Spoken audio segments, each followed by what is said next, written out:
Bonsoir alors, hein. Bonsoir et bienvenue sur Parole d'honneur. Ce soir pour une émission consacrée à la question de l'islam politique. Hein. Et c'est la première émission d'un cycle politique et religion.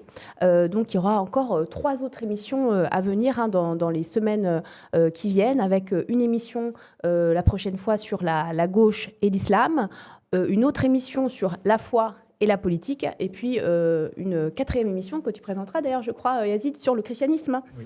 C'est ça. J'en serai, oui. Tu en seras. Voilà, alors pourquoi on a voulu faire ces émissions ? Eh bien, tout simplement parce qu'on a voulu prolonger la réflexion qui est menée déjà dans le numéro 4 de la revue Nous, Légalisons l'opium du peuple, un numéro consacré à la religion et à la politique, avec des réflexions qui poussent à dépasser les contradictions habituelles entre la croyance et la politique, entre la foi et les luttes d'émancipation sociale. Alors toi, tu as écrit dans la revue, Oui. si tu veux en dire un petit mot, Yazid. En fait, j'ai écrit des articles sur des sujets qui me paraissaient importants à aborder. Dès lors qu'on parle de religion et de politique, donc en l'occurrence, j'ai voulu écrire sur la question des frères musulmans, qui est quand même une organisation, il me semble, en tout cas en France, qui mérite qu'on s'attarde dessus et qu'on essaie de comprendre de quoi on parle. L'Iran, qui me semble quand même être un sujet ô combien d'actualité. Et aussi, quand même, j'ai voulu faire une mention sur le Maroc, que je connais pour être marocain, et essayer un peu d'expliquer comment est-ce que une organisation comme la Al Ihsan, Justice et Bienfaisance, qui est un peu l'organisation qui serait un peu l'équivalent des frères musulmans au Maroc, a pu émerger et continue à prospérer en dépit du fait qu'elle soit interdite mais tolérée, et en dépit du fait que ses dirigeants ont fait abondamment l'objet de répression, etc., dans les dernières décennies. Ça me paraît important d'essayer de comprendre comment ça se fait que ces organisations, quand on demande l'avis du peuple, dans le cadre d'élections, par exemple en Égypte, ou au Maroc, lorsqu'il y a des mobilisations importantes, c'est eux qui mobilisent le plus de monde. Comment ça se fait ? C'est pas juste parce que les gens sont bêtes. Hein. C'est ce qu'on va essayer justement de bien comprendre ce soir. Alors dans la revue, je dis déjà qu'elle est disponible sur le site du QG Colonial. Vous pouvez l'acheter, achetez-la, lisez-la, offrez-la. Beaucoup de contributeurs, beaucoup d'articles, vraiment des ressources vraiment importantes sur un sujet dont on parle très peu, avec une approche qu'on a très peu aussi. Voilà, donc achetez-la. Et puis ce soir, on a voulu commencer ce cycle religion et politique avec une émission spécifiquement sur la question de l'islam politique, parce que c'est une question qui est omniprésente dans le débat médiatique, dans le débat politique, jusqu'aux rapports gouvernementaux. On est saturé de mots comme entrisme, séparatisme, frérisme, tout un imaginaire de menace qui fait que, avant d'être un objet politique situé, l'islam politique est considéré comme un danger à neutraliser.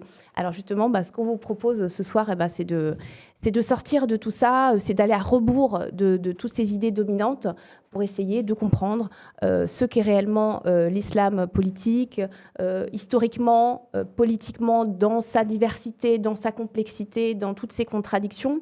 Nos 3 invités ce soir vont pouvoir nous aider à dépasser tous ces réflexes moraux pour se situer dans un temps aussi plus long et puis dans notre histoire post-coloniale. Bon, ça risque d'être passionnant. On espère.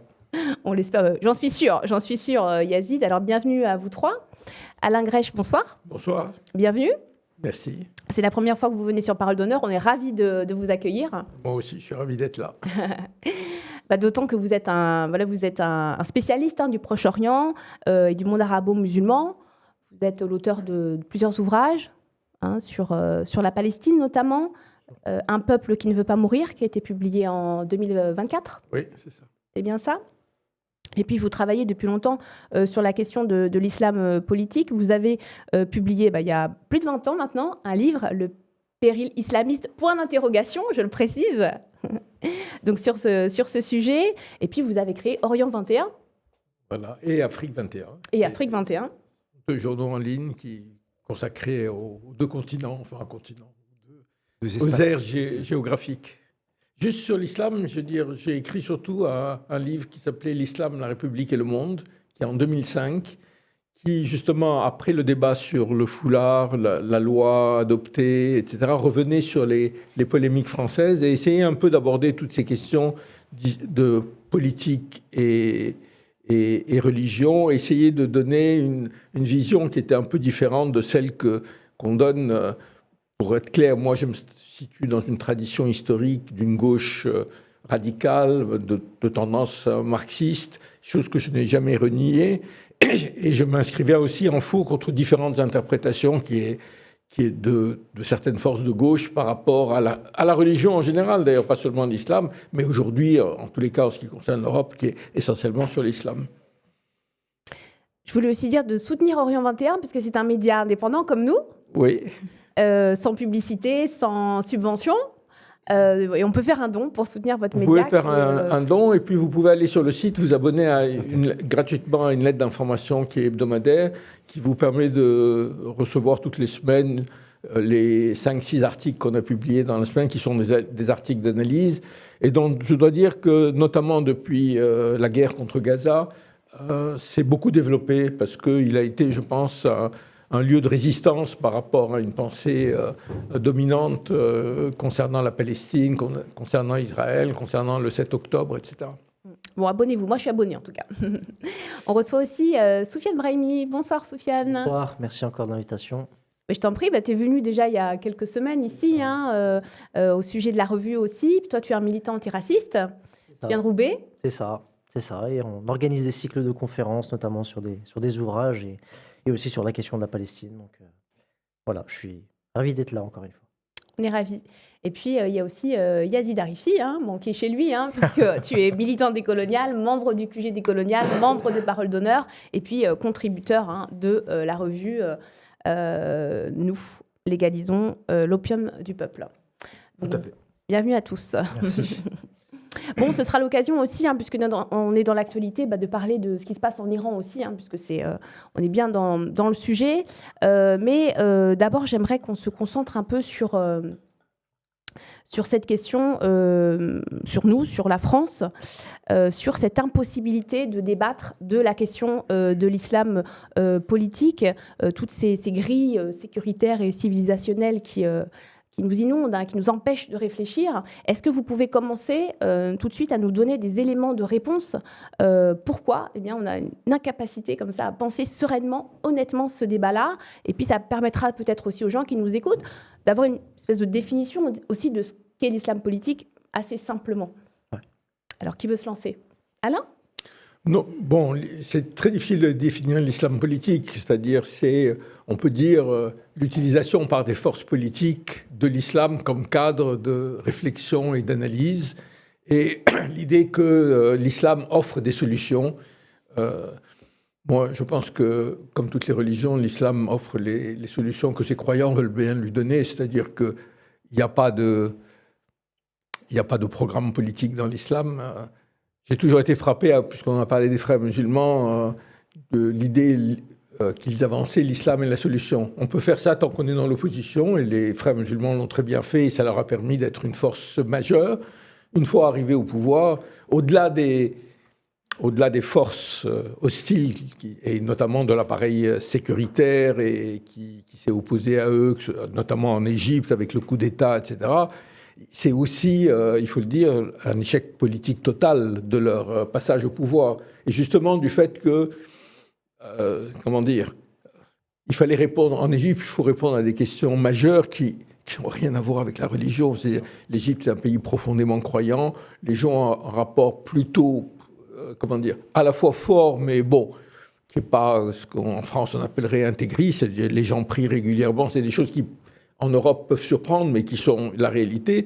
Mais ce n'est pas ça que les gens attendent. Les gens n'attendent pas qu'on se déclare plus musulman encore, parce qu'il n'y a pas de force qui n'est pas musulmane, mais qu'on ait un programme et sur les questions essentielles, à la fois d'ailleurs économiques, où les frères musulmans ont toujours défendu une ligne néolibérale sur le plan économique, mais sur le plan géostratégique, ont été aussi extrêmement ambigus. On a vu quand les frères sont arrivés moi je dis ils ne sont jamais arrivés au pouvoir, mais ils ont gagné l'élection présidentielle, ils sont devenus une force majeure.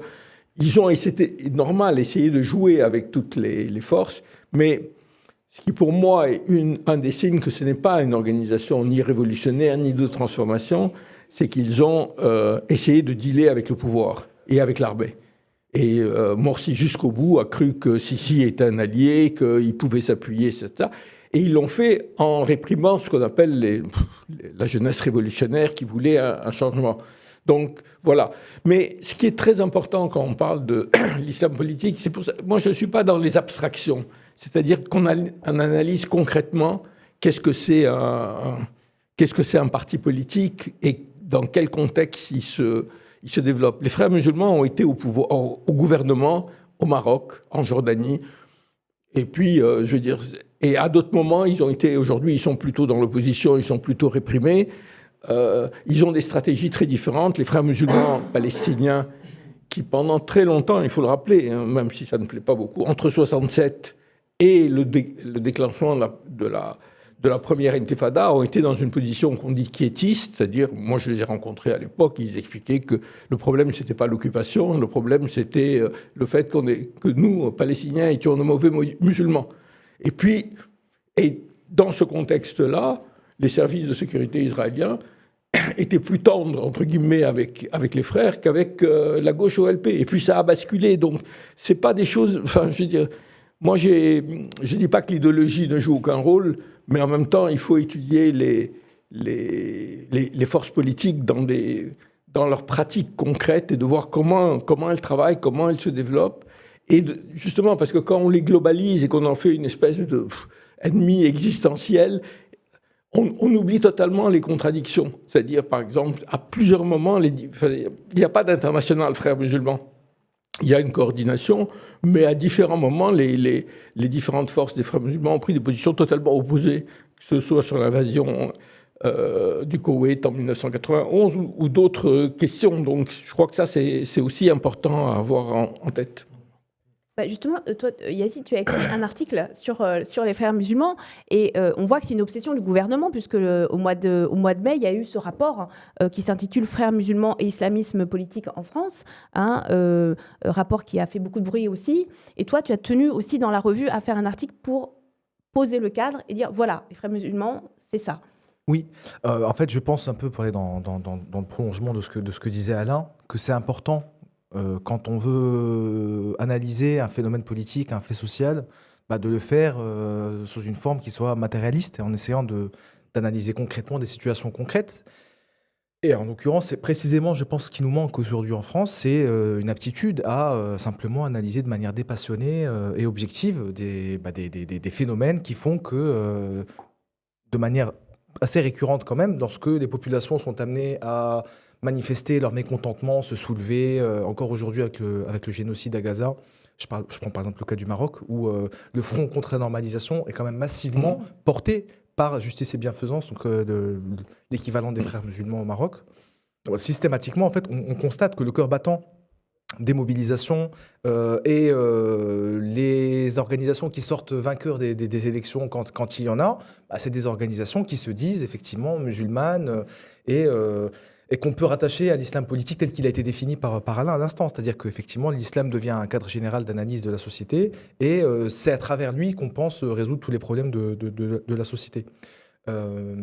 Donc moi, ce que je proposais de faire, c'était effectivement essayer de situer historiquement ce que c'est que cette force qu'on appelle les frères musulmans, d'où ça vient, les racines qui sont aussi anticoloniales d'une organisation comme les frères musulmans, qui voit le jour dans un contexte d'occupation anglaise en Égypte, et essayer de voir comment est-ce que cette organisation a fait quand même l'objet, de manière quasi continue, de répression plus ou moins féroce par les différentes forces au pouvoir en Égypte.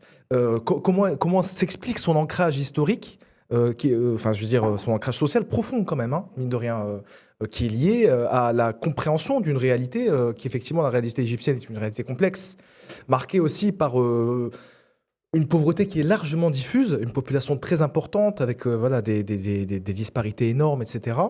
Tout ça ne vient pas de nulle part, en fait. Je veux dire, c'est mine de rien, je pense qu'une organisation comme les Frères musulmans, elle doit son succès et son implantation au fait que les gens se sont quand même, dans une certaine mesure, reconnus dans elle et qu'elle a su comprendre et investir politiquement le champ des revendications et des envies et des aspirations des gens.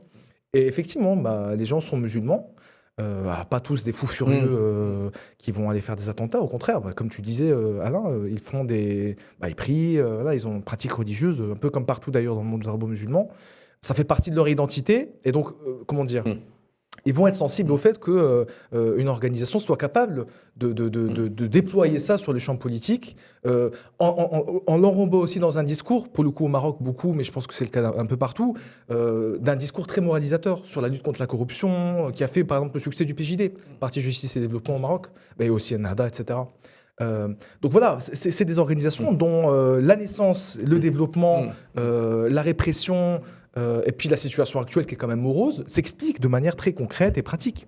Et ce qui est un peu dommage, c'est qu'on soit dans l'incapacité d'avoir ces discussions-là en France, parce que, donc pour venir au cas spécifique de la France, je vais essayer d'être rapide, comme ça je vous laisse la parole aussi, je pense qu'on est pris entre deux feux dans un pays comme la France, à la fois un feu qui est celui du choc des civilisations, qui est porté par toutes les forces de droite et du centre, qui effectivement se reconnaît clairement dans un combat identitaire, dont la laïcité devient un peu le faux-nez.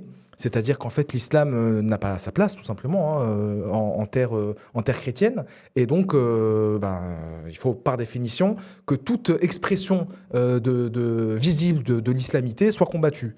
Donc ça, c'est le premier front. Et puis, du coup, le deuxième feu, c'est le feu dont on parlait avant l'émission, qui est celui hérité d'un certain anticléricalisme, qui, pour le coup, va plutôt concerner les forces de gauche. Donc en l'occurrence, la gauche, notamment socialiste, on le disait tout à l'heure, se construit justement dans une opposition au cléricalisme, dans l'héritage de la loi de 1905.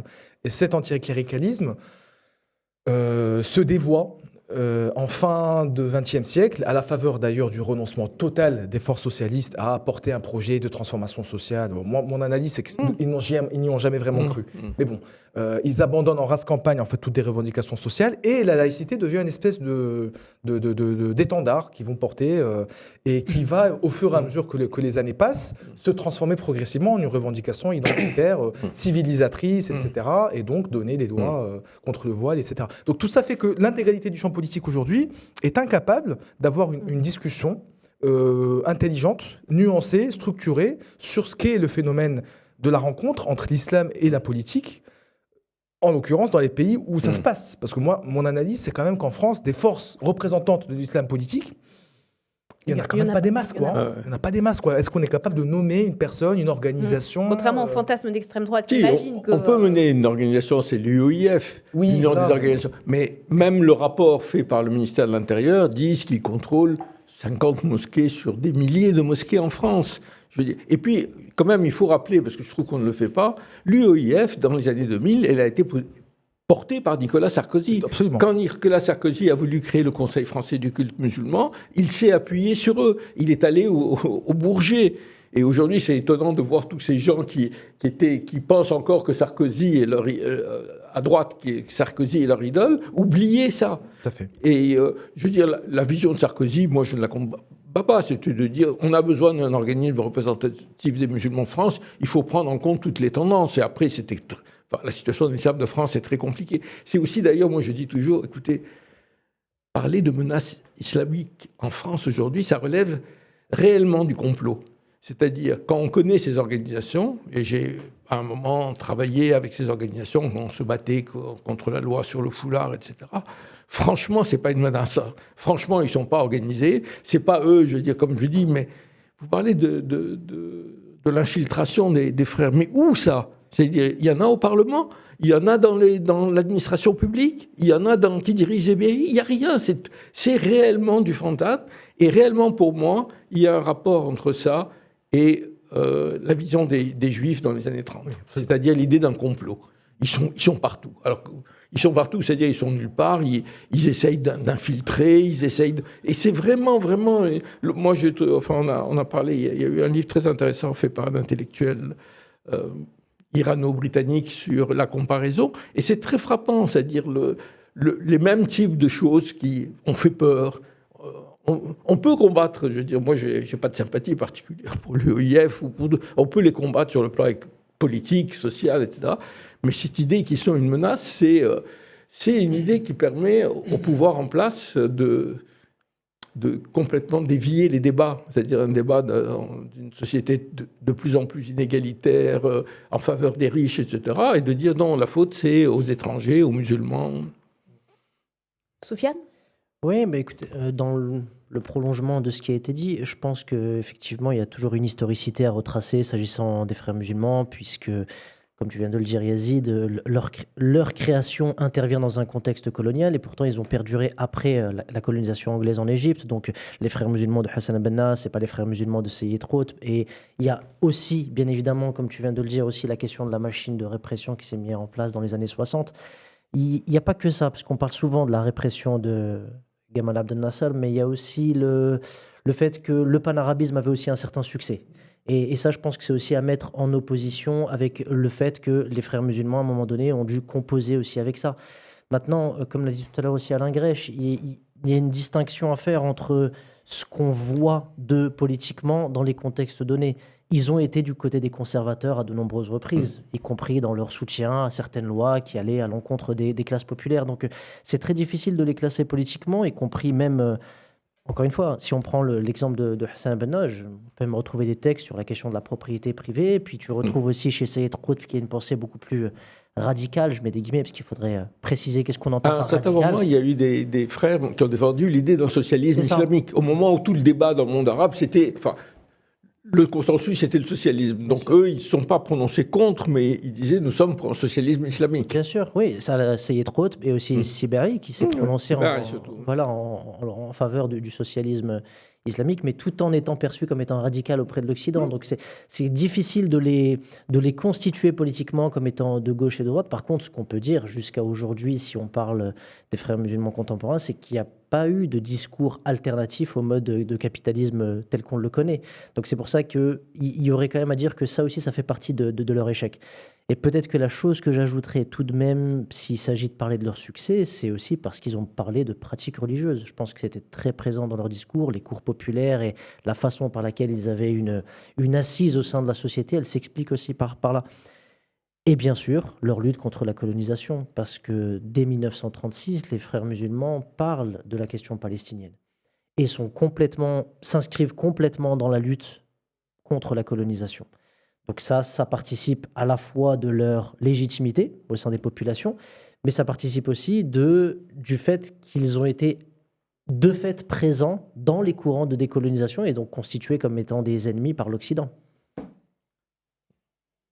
Bah justement, on peut souvent, vous parlez peut-être plus particulièrement des frères musulmans, mais peut-être les gens ont besoin de comprendre aussi.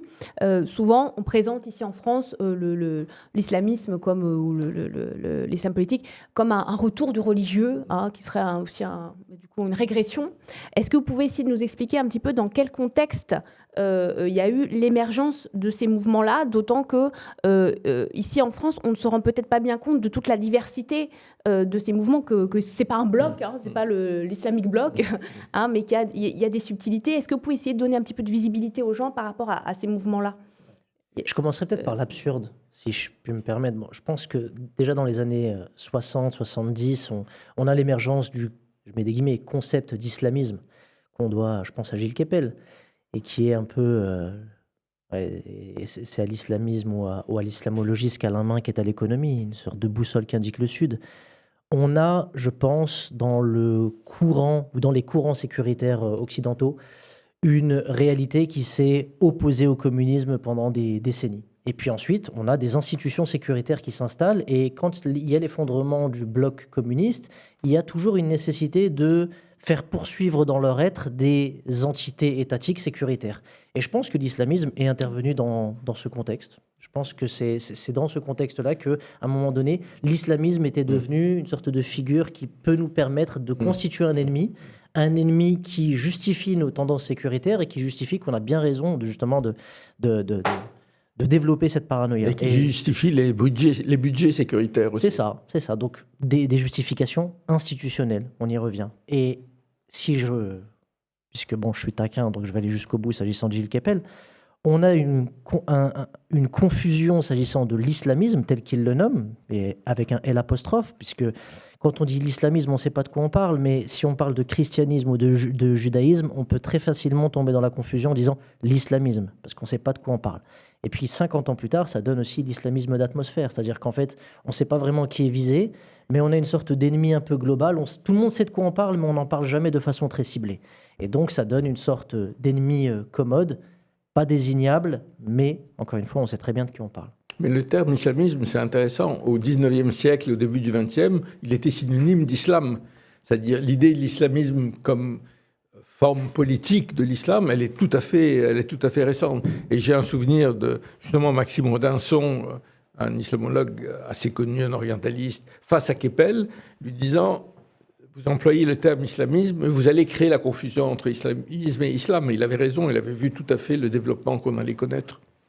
Et puis en sachant que même dans les prisons égyptiennes, puisqu'on en parlait tout à l'heure, les islamistes, je mets au sens de islamiyoun, étaient considérés comme, je mets des guillemets, plus modérés que les muslimoun, qui étaient plus dans un rejet de la politique nassérienne et des musulmans dans leur ensemble. Donc en réalité, on a transposé, ce que je le dirais en une phrase. Je pense que dans le contexte islamophobe français, on a un mépris pour les musulmans et donc on a aussi un mépris pour leur historicité.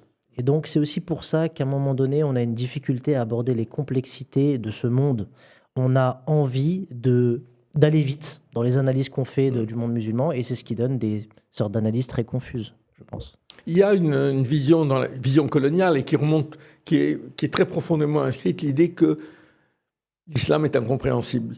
Et j'ai un souvenir de, je ne sais plus quel écrivain français, qui écrit à propos de l'Algérie, du temps de la colonisation, il dit les musulmans sont des gens comme les autres, comme nous, et tout ça. Et puis arrive le ramadan, et on ne les comprend plus.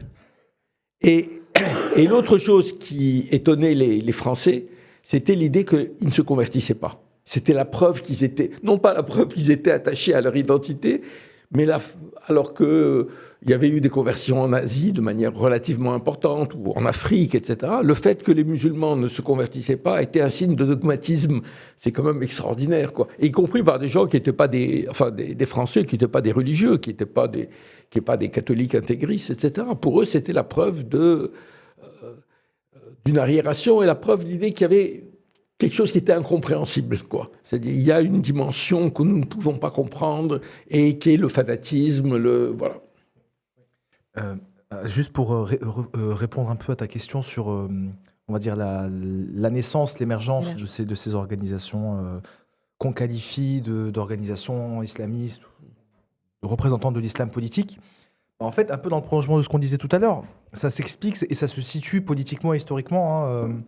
Tu vois, par exemple, les années 80 ont été un moment assez intense d'émergence d'organisations. Je pense le PJD, enfin en tout cas son ancêtre au Maroc. Je pense à Nahda aussi, c'est 87 de mémoire.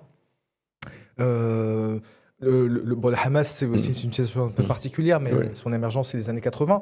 Les années 80, c'est pas n'importe quoi dans dans le monde arabo-musulman. C'est à la fois la fin, le relatif échec du socialisme panarabe, c'est la guerre froide qui va prendre fin, c'est les deux chocs pétroliers, c'est une situation, on va dire, d'essoufflement d'une force, on va dire, qui avait porté ces pays-là dans le contexte. C'est aussi la fin du tiers-mondisme, anticolonial, etc. Donc, on va dire que toute la séquence qui s'est ouverte à la fin des années, pendant les années 50 se referme dans les années 80, et donc on va dire qu'il y a un deuxième souffle qui va être incarné par ces organisations-là, qui vont représenter du coup une perspective, un espoir pour les populations, qui va effectivement se matérialiser avec des victoires électorales, avec un ancrage renforcé. Au même titre, d'ailleurs c'est amusant parce que là pour le coup ce sont des organisations dans les années 80 qui vont émerger, on va dire à la faveur de mouvements qu'on pourrait qualifier de reflux un peu conservateurs liés à l'effondrement du tiers-mondisme et du socialisme panarabe, mais des organisations comme les Frères musulmans par exemple, ou des mouvements anticoloniaux qui se sont massivement appuyés sur l'identité musulmane, par exemple en Algérie, eux, pour le coup, étaient portés beaucoup plus par un souffle qui est, on va dire, qu'on pourrait qualifier de progressiste, en ce sens que justement, il militait activement contre la présence coloniale, contre les inégalités liées à l'occupation de l'Algérie ou d'autres pays, en l'occurrence l'Égypte. Donc c'est amusant comment est-ce que ce signifiant-là peut se situer à des endroits de l'échiquier politique très différents en fonction du contexte. Ce qui rend d'ailleurs un peu inopérant, je pense, le parallèle entre extrême gauche et extrême droite en Europe, ou en tout cas dans des pays, on va dire, du centre, et dans des pays périphériques. Ça n'a pas beaucoup de sens. Je veux dire, on l'entend beaucoup en France, que l'extrême droite française, c'est l'équivalent... le Hamas et les fascistes, etc. c'est ça. Et on l'entend beaucoup à gauche, et même parfois chez des gens qui sont plutôt sensés par ailleurs, qui peuvent avoir une grille de lecture qui n'est pas forcément... qui est pas raciste, forcément. Tout à fait. Mais du coup... Il y a une chose importante quand même, parce qu'on n'a pas dit, c'est que l'émergence des partis islamistes à partir des années 70, elle doit beaucoup à l'échec du nationalisme arabe, mais elle doit aussi beaucoup, en Égypte par exemple, à la manière dont Sadat a utilisé les frères dans sa lutte contre la gauche et les Nassériens. Comme au Maroc. Oui, comme au Maroc. Donc ça, c'est aussi un élément qui a joué beaucoup. Et puis, je veux dire, aujourd'hui... ça semble évident que l'islam, c'est un ennemi, mais il faut rappeler l'Afghanistan, parce que c'était un élément clé à partir de 1979, c'est-à-dire le moment où les États-Unis ont aidé les organisations de Moudjahidine, et souvent, ils ont aidé les organisations les plus extrémistes dans le front anti-soviétique. Pourquoi, d'ailleurs, là aussi, on est loin des théories du complot qui disent... on entend ça dans le monde arabe, il y a une alliance stratégique entre les éléments les plus... radicaux des islamistes et les États-Unis, c'était simplement parce que c'était les plus efficaces dans le combat contre les soviétiques, parce qu'ils étaient prêts à mourir, alors que les royalistes, ils étaient dans les hôtels à l'étranger en attendant la libération. Donc il y a aussi ces éléments géopolitiques, c'est-à-dire le fait que l'Union soviétique s'effondre, ça a aussi changé la donne, c'est-à-dire l'islam qui était un allié, certaines forces islamistes qui étaient considérées comme un allié par les Occidentaux ont été désormais considérées comme des dangers qu'il fallait combattre. Oui. Sofiane ? Oui, non, mais c'est passionnant. Et puis, c'est exactement comme ça que je voyais aussi les choses. C'est-à-dire que c'était considéré comme étant des combattants de la liberté, les opposants aux soviétiques, au moment où... C'est comme ça qu'on les appelait, voilà, Freedom Fighters. Exactement. Et puis, en l'espace de 5 ans, tout a basculé. Donc, ça nous permet aussi de revenir à la question du titre. En fait, l'islam politique, c'est pas toujours l'islam politique en tant que tel. C'est quel genre d'islam et contre quel genre de politique. Il y a des politiques islamiques, je mets des guillemets, qui ne nous gênent pas. Lorsque le roi d'Arabie Saoudite, entre deux comas, dit qu'il est contre la démocratie parce que l'islam s'oppose à la démocratie, c'est de la politique. Il fait de la politique dans ce type de situation, mais il est considéré comme étant notre partenaire. Quand je me dis notre partenaire, je parle des Occidentaux, donc, ou la France, bien sûr. Donc c'est pour ça qu'encore une fois, il s'agirait toujours de dire de qu'est-ce qu'on entend par politique et qu'est-ce qu'on entend par islam. Et c'est là où on se rend compte que les coordonnées ne sont pas simplement des coordonnées de définition, mais sont aussi des coordonnées de rapport de pouvoir selon les contextes historiques et selon les contextes d'alliance objective. Il y a le problème pour la gauche en tous les cas à laquelle je participe à quelque chose qui est lié à l'histoire française, c'est-à-dire du rapport à la religion. Et c'est intéressant de bien savoir que dans l'histoire française politique, dans le rapport à la religion, il y a eu toujours un courant anticlérical, notamment au moment de l'adoption de la loi de 1905. Mais finalement, le courant anticlérical, c'est un courant radical bourgeois. Ceux qui vont imposer la loi de 1905, c'est Aristide Briand et Jean Jaurès, qui sont des socialistes. Et c'est intéressant de voir, ils sont beaucoup plus souples. C'est-à-dire, alors que le but des radicaux, c'est de tuer, ils le disent explicitement, éradiquer la religion, Jaurès, ils disent non, on ne veut pas ça du tout, on veut une forme de coexistence. Et pourquoi il dit ça? Et c'est intéressant, parce que Jaurès dit, il nous faut apaiser la question religieuse pour poser la question sociale. C'est-à-dire, on est à une époque où il n'y a pas d'impôt sur le revenu, où il y a des problèmes énormes dans la société, il n'y a pas de loi du travail, etc. Et Jaurès pense que c'est l'objectif principal. Et que les radicaux, en mettant en avant la question religieuse, je veux dire, mettre en danger cette combat. Je crois que c'est important. Et la deuxième chose, je donne une expérience personnelle. Moi, j'ai été très longtemps au Parti communiste, et je dirais ma formation idéologique, ça a été le communisme. En 1936, au moment du Front populaire, Maurice Thorez, qui est le secrétaire général du Parti communiste, lance un appel aux catholiques. Et alors, bon, il y a des gens qui disent, oui, malgré leur religion, ils peuvent se joindre à nous. Et Thorez dit non. Nous les appelons à se joindre à nous au nom de leurs valeurs religieuses. Et je crois que ça, c'est important, même si ce courant n'est pas dominant dans la pensée de gauche française, je pense que c'est quelque chose de très important à voir, que justement, la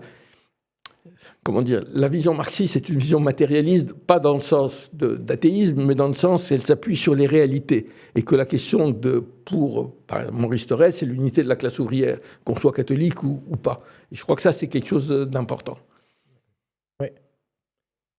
Oui, je souscris à ce qui a été dit, notamment ce qu'il appelait Maurice Thorez, c'est venez en tant que travailleur et pas contre vos convictions, mais avec l'apport de vos convictions.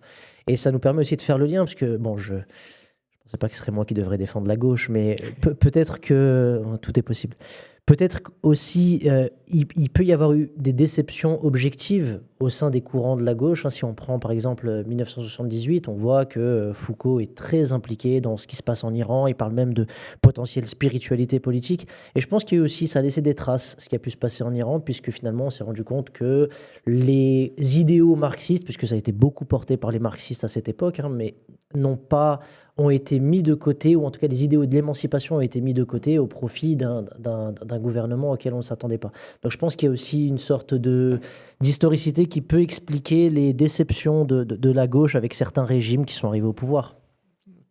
Justement, tu parlais de l'Iran, peut-être qu'on peut en parler, parce que je pense que les gens qui nous écoutent aussi ont envie d'avoir vos grilles de lecture sur la question, d'autant que ce soit à gauche ou que ce soit dans les grands médias, on n'arrive pas forcément à avoir des analyses qui nous permettent de penser véritablement la question. Yazid, toi, tu as aussi écrit un article sur l'Iran dans la revue. Tu écris beaucoup, hein, oui. Yazid. J'essaie d'écrire sur des sujets qui me paraissent importants. Tu as eu du nez, puisque tu l'as écrit il y a quelques mois. Alors, qui veut commencer, donner une analyse de ce qui se passe actuellement Alors, concernant l'Iran, je pense qu'on est typiquement sur le cas où il est impossible de déployer une analyse, on va dire, politique pertinente.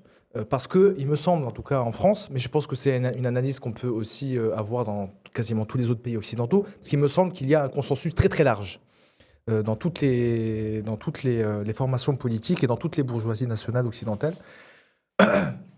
Cette idée qu'en fait, tout peut s'expliquer en Iran par le fait que le pouvoir, il est extrémiste, il est réactionnaire, religieux. Il est obscurantiste, il est religieux, il n'aime pas les femmes, il n'aime pas les homosexuels. Et en fait, tout ce qui se passe du coup dans ce pays-là, de mauvais bien sûr, est lié à l'identité du pouvoir en place. C'est une analyse qu'on entend évidemment à droite, c'est pas très surprenant, les organisations, on va dire, de l'arc national républicain déploient cet argumentaire depuis, je pense, à peu près 1979, je veux dire, à la seconde de la prise d'otage. On a commencé à entendre ce discours-là et je pense qu'elles n'ont jamais vraiment varié. Le problème, c'est qu'en fait, on a à peu près les mêmes analyses à gauche, c'est-à-dire qu'on est dans l'incapacité d'avoir une analyse réelle. Et je ne sais même pas si on en a envie de comprendre en fait qu'est-ce que c'est la société iranienne dans ses contradictions, dans son ampleur, dans sa profondeur historique. C'est quand même une civilisation riche, c'est une population très importante. Et c'est surtout un pays qui fait l'objet de sanctions, mais d'une cruauté extrême depuis maintenant belle lurette. D'ailleurs, au passage, je rappelle qu'en 2015, on devait sortir du régime de sanctions à la faveur d'un accord dont Trump lui-même est sorti. Le même Trump qui aujourd'hui dit sa solidarité avec des manifestants dont, il faut le rappeler, les motivations réelles, initiales en tout cas, sont des motivations qui sont liées aux conditions de vie qui sont devenues objectivement intenables dans ce pays. C'est-à-dire, ça, c'est vrai que la gauche pénuries, pas un mot sur les sanctions. Même la France insoumise, qui est, on va dire, la force la plus, la plus. Mais même avant si vous voulez, même avant, aujourd'hui, on est dans un pouvoir, je dirais, qui a perdu beaucoup d'autorité. Mais je veux dire, si on voit la révolution iranienne et les femmes, d'abord, la révolution iranienne est la plus grande révolution qui a eu lieu au XXe siècle. Absolument. et au sens propre, c'est-à-dire une mise en mouvement de masse bien plus importante que celle qu'on voit aujourd'hui dans la rue, la destruction de l'appareil d'État, la tentative de construction avec des expériences de prise de contrôle qui n'ont pas duré parce qu'elles ont été cassées, mais de prise de contrôle des instruments de production, etc., etc. Je crois que c'est important. Et elle a eu des conséquences importantes sur la vie, et en particulier des femmes. Je veux dire, on nous présente le Shah d'Iran comme celui qui a libéré les femmes. Il a libéré, ou je dirais, c'est vrai que les femmes de la bourgeoisie iranienne ressemblaient aux femmes de la bourgeoisie française, je veux dire. Mais ceux qui ont permis l'entrée massive des femmes à l'université, c'est la révolution iranienne. C'est-à-dire aujourd'hui, il y a 55 à 60% des étudiants qui sont des étudiantes. Pourquoi ? Parce que, alors que le pouvoir du Shah avait fait entrer dans l'université les couches privilégiées,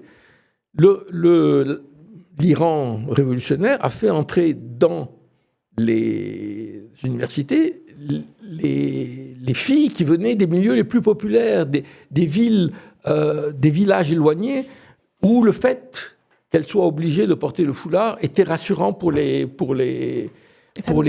familles. Et bon, et ces gens ont été formés par la révolution iranienne. En même temps, c'est elle qui manifeste aujourd'hui contre le régime. Mais c'est une manière de ne pas voir les choses de manière simple, où on a l'impression que la situation des femmes en Iran, ça a toujours été terrible, qu'il n'y a pas d'évolution, etc. Non, il y a des évolutions importantes. Mais ça, c'est encore une fois quand on veut analyser les situations. Et puis le système politique iranien, c'est un système, on l'a vu, extrêmement répressif. Mais je disais, jusqu'en 2009, c'était le seul pays de la région où, quand il y avait des élections, on ne savait pas à l'avance qui allait gagner. C'est-à-dire, c'était dans un cadre donné, mais il y avait des forces politiques. Et quand vous voyez le débat dans la presse iranienne, il est bien plus libre que dans beaucoup de pays arabes. Donc, c'est pas pour défendre ce régime, et je pense qu'aujourd'hui, il est vraiment, enfin, je sais pas, en bout de course, parce que ça fait 20 ans qu'on nous annonce qu'il va tomber, et je suis pas sûr qu'il va tomber, mais il a perdu beaucoup de sa base. Mais là, encore une base sociale. Je veux dire, si on ne voit pas ça, on ne comprend pas. S'il survit demain, il n'y a aucun régime qui peut survivre quand il a contre lui 95% de la population, même quand il a tous les moyens de répression. Il a une base sociale. On l'a vu, ils font des manifestations. On le voit au moment des élections. Il y a, dans les dernières élections, on a élu un président dit réformateur, mais le président le plus extrémiste a obtenu, je sais pas, 25 ou 30% des voix. Et personne ne les a forcés. Donc, il faut aussi accepter de voir cette complexité. Mais, je veux dire, dès qu'on prononce le mot islam, les gens deviennent bêtes. C'est un peu ça l'idée, hein. C'est un peu ça, c'est qu'en fait, pour le coup, je pense qu'il n'est pas possible d'avoir une discussion rationnelle sur ce qui se passe en Iran si on ne tient pas compte du type de rapport qu'entretient, en l'occurrence, le reste du monde, notamment les puissances occidentales, à l'endroit de ce régime. Ce régime, il est à la fois l'émanation de la contestation de la tutelle américaine sur ce pays, parce que en fait, le pouvoir iranien, avant 1979, c'est un pouvoir sous tutelle, qui est l'héritage du coup d'État piloté par la CIA contre Mossadegh, qui est le refus de voir les Iraniens disposer librement de leurs ressources, etc. C'est l'émanation de ça. Et le devenir ultra-autoritaire et paranoïaque de ce régime, il est lié aussi à la situation dans laquelle il est. Donc une situation dans laquelle il est étranglé. Il faut se rendre compte de ce que c'est en fait d'être soumis à des sanctions américaines. Être soumis à des sanctions américaines, c'est être exclu des flux financiers internationaux. C'est Peugeot qui annonce revenir s'installer en Iran après après l'accord atteint en 2015 et qui en fait fait machine arrière. Il fait machine arrière du coup en privant potentiellement des milliers d'Iraniens d'emplois.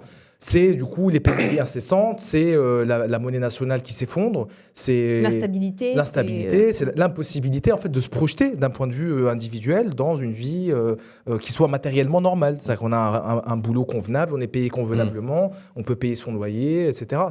Tout ça devient impossible. Il y a un côté pervers, quoi. Un côté, la démarche est déstabilisée. Comment dire, c'est un processus méthodique d'étranglement de la population. D'ailleurs, on a vu, le cas le plus spectaculaire, je pense, c'est celui de l'Irak, où on a au bas mot, je pense, 1 demi-million de personnes, dont une bonne partie d'enfants qui sont mortes de l'embargo. Et donc derrière, on vient vous expliquer qu'on va venir libérer les Irakiens de la dictature. Alors, encore une fois, je pense d'ailleurs on pourrait faire la même analyse pour Cuba, pour le Venezuela. Je veux dire, c'est compliqué d'analyser des pouvoirs, leurs échecs, leurs réussites, sans avoir en tête que en fait ils agissent dans un contexte qui est ultra contraint par le fait qu'on gère la pénurie permanente, quoi. Donc, ça, c'est le point de départ d'une analyse. Et ensuite, effectivement, on peut avoir une discussion sur la manière dont certaines décisions sont prises de manière plus ou moins contestable, la manière dont va être gérée la répression, parce que là, tout porte à croire quand même que la répression est quand même très massive, très violente. Même si, encore une fois, c'est compliqué d'avoir vraiment des éléments chiffrés qui soient vrais. Mais bon. On n'aurait pas de mal à le croire. De toute façon, vu ce que tu expliques, effectivement... un régime contraint, de toute façon, ne peut pas faire des choses. Bien sûr. Je veux dire, un régime qui est soumis à l'opprobre international, ça fait des opposants politiques qui sont mis en prison, ça fait des élections qui ne sont pas forcément toujours très libres. Encore que, en Iran, tu le disais, c'est très juste, par rapport à d'autres pays qui ne sont pas sous sanction, les élections se passent quand même remarquablement librement par rapport à d'autres pays où on sait effectivement à l'avance. Je pense notamment au cas égyptien. Voilà, je veux dire, les élections sont quand même relativement une farce, quoi. Bon, voilà, je pense que c'est important d'avoir ces discussions-là. Et surtout, je pense que c'est important de ne pas se projeter dans une situation où on pense savoir pour les Iraniens ce qui est bon pour eux. Ou pour d'autres. Enfin, ça s'applique aussi à d'autres pays, l'Afghanistan, etc. Peut-être qu'en tout état de cause, si on met fin aux sanctions et que les Iraniens peuvent lire librement et peuvent faire leur choix librement, peut-être qu'ils continueront à voter pour des organisations conservatrices. C'est la vie, en fait. C'est vrai qu'à gauche, le mot d'ordre actuellement, c'est ni. Bon, alors que c'est vrai que c'est une ça ne tient pas debout. Ça ne tient pas debout. C'est pas à nous de décréter ni. Je pense que c'est une façon aussi justement de rester à symétrie de quelque chose avec lequel on ne peut pas rester à symétrie. Après, il y aurait beaucoup de choses à dire. Et puis, en fait, Yazid, tu as tout dit. C'est compliqué d'avoir un point de vue qui soit objectif parce qu'effectivement, de fait, il y a une répression. Et je pense qu'il faut le nommer. Et il y a aussi une situation dans laquelle on est dans le carrefour de plusieurs choses. Le juge de paix dans cette situation, c'est de se demander comment est-ce que vivent les classes populaires qui sont en Iran aujourd'hui. Et pas simplement la survie du pouvoir en place. La survie du pouvoir en place, c'est un pouvoir qui se préserve comme il peut et avec les façons qu'il a de le faire.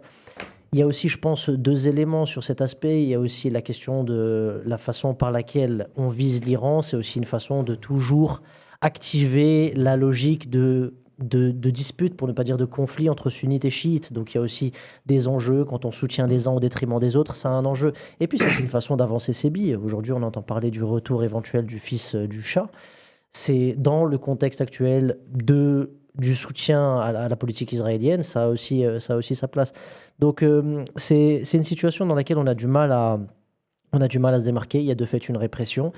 Et on n'a pas envie non plus, en tant qu'anti-impérialiste, de toujours se situer du côté des ennemis désignés par les États-Unis d'Amérique. C'est-à-dire qu'à un moment donné, ils font une fixette sur un pays, et puis nous, on devrait forcément se positionner sur cette situation. Donc, on est un peu emprunté. Maintenant, de fait, il y a une situation aujourd'hui en Iran, et on se doit de la regarder sans... Notre soutien aux classes populaires iraniennes ne veut pas dire notre aveuglement, le fait de suivre aveuglement la politique américaine. Mais il y a un élément qui est très important, je veux dire, qui est à mon avis une base, c'est qu'il ne peut pas y avoir une intervention militaire, ce n'est jamais une solution. Aucun exemple d'intervention militaire, l'Irak est n'a été un succès. Ça suscite au contraire une opposition et l'Irak a payé par des dizaines d'années, et encore, elle n'en est pas sortie, l'intervention militaire. Et je dirais d'une certaine manière, le pouvoir de Saddam Hussein, c'était une brute sanguinaire. Je veux dire, il a massacré les Kurdes, utilisé des gaz toxiques, etc., etc. Donc, je veux dire, cet appel de certains à l'intervention militaire étrangère n'est pas une solution. En plus, l'Iran est un pays compliqué, c'est-à-dire que il y a des sunnites et des chiites, il y a des Arabes, il y a des Perses, il y a des minorités, etc. Je veux dire, la possibilité d'un chaos né d'une intervention militaire, il n'y a pas aujourd'hui d'alternative au pouvoir. Le Shah, c'est le fils du Shah, c'est une plaisanterie. Je veux dire, il n'a pas les forces. C'est pas parce qu'il peut y avoir des gens qui pensent aujourd'hui qu'il est la solution qu'il est la solution.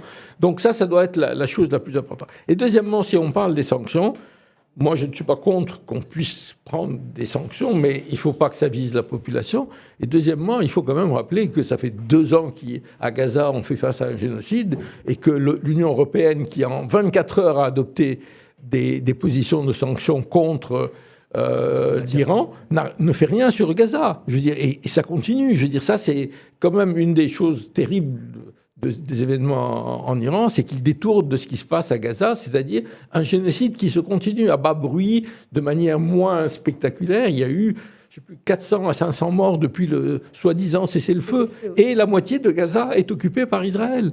Donc, je dis, voilà, donc l'Occident n'est pas en état de se... Et l'Europe en particulier, puisque, je veux dire, aujourd'hui, Trump, il ne se réclame plus du droit international ni des droits humains, mais l'Europe s'en réclame, mais elle n'a aucune crédibilité. Je veux dire, et notamment dans la région où la question de Gaza a été une question très, très sensible.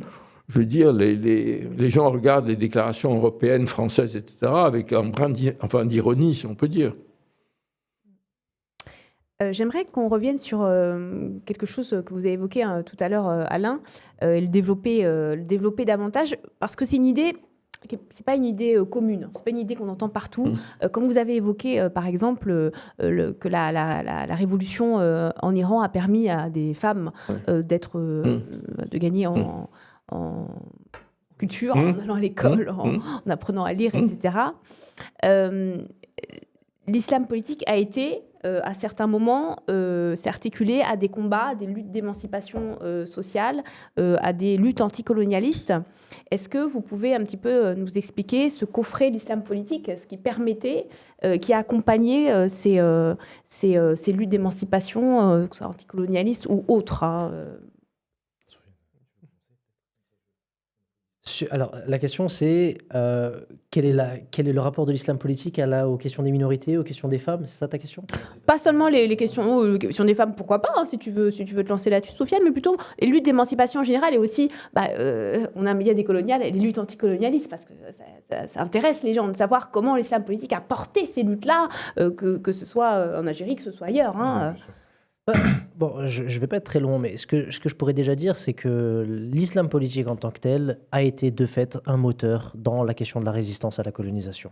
De fait. Et ça, c'est quelque chose que je répète, mais qui a toute sa place dans la question de l'émancipation en tant que telle. C'est-à-dire que si tu reprends au fondement de...